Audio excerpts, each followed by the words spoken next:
ஒரு நைட்டு பெரிய பணக்காரர் ஒருத்தர் வயசான ஒருத்தரை பார்த்து கேட்டாரு, ஏன் பெரியவர் ஷர்ட் கூட போடாம இந்த குளிர்ல எப்படி இருக்கீங்க? எனக்கு கோட்டு போட்டே செம்மையா குளிருதுன்னு சொன்னார். இல்லப்பா, என்கிட்ட போடுறதுக்கு ஒன்றும் இல்லை, அதுவும் இல்லாம எனக்கு பழகிருச்சுன்னு சொன்னார். சரி, இங்கே வெயிட் பண்ணுங்க, நான் வீட்டுக்கு போய் உங்களுக்கு ஒரு கோட்டு எடுத்துட்டு வரேன்னு சொன்னார். ஏழையான அந்த பெரியவர் ரொம்ப சந்தோஷப்பட்டு சரிங்க நான் வெயிட் பண்றேன்னு சொன்னார். வீட்டுக்குள்ள போன அந்த பணக்காரர் பிஸியாகி அந்த பெரியவரை பத்தி மறந்தே போயிட்டாரு. காலையில் அவர் தூங்கி எழுந்ததும் தான் அந்த ஞாபகமே வருது.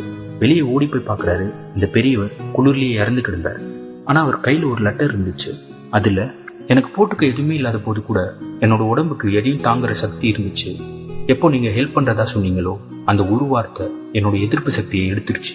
உங்களால் ஒரு விஷயத்த பண்ண முடியாதுன்னு நினச்சிங்கன்னா யாருக்கும் பொய்யான நம்பிக்கையை கொடுத்துறாதீங்க. அது உங்களுக்கு வேணா சின்ன விஷயமா இருக்கலாம், ஆனால் அவங்களுக்கு அதுதான் நம்பிக்கை.